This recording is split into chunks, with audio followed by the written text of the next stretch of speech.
So Sydney to Singapore, as an example. We're seeing latencies, one-way latencies, in the range of 49 milliseconds. Across Hong Kong to Singapore, we're seeing one-way latencies in the range of 14.5, which is very aggressive. 33.8 between SGX and OSE, one-way. These are tolerances, thresholds that are available today with the infrastructure, which is working those assets to the maximum possible or minimum possible latency that is available. How will that change over time? The submarine cable that is available today is fairly static. That's something that will not change easily. The backhaul, the terrestrial backhaul from the cable landing station back to the colo or the proximity site is something that can be improved over time.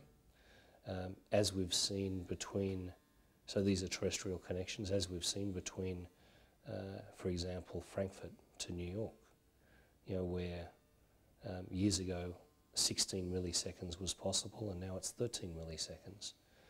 Frankfurt to London, equally, we've seen massive improvements in latency between those two exchanges, now down to in the range of 9 milliseconds, or 9 plus.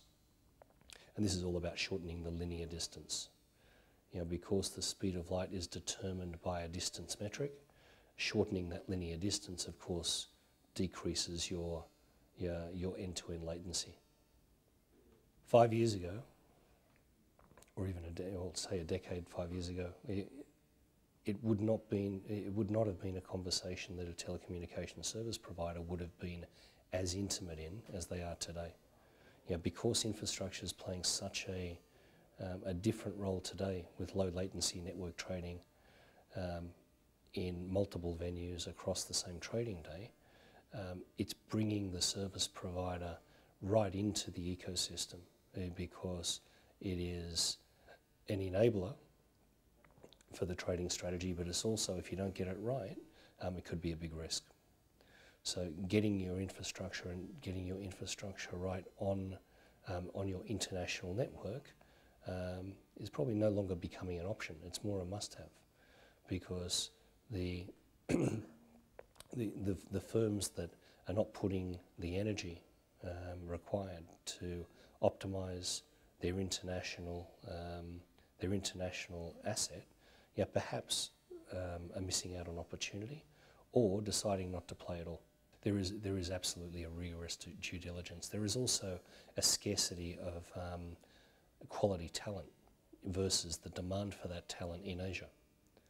So the large investment firms cherish their best talent, and they look after them very well, and that's in a climate where new entrants also want to try and attract that talent. I see many of the investment firms challenging their service providers to really play a different sort of role and step up, and that often is the case because of a talent gap that exists perhaps inside the firm.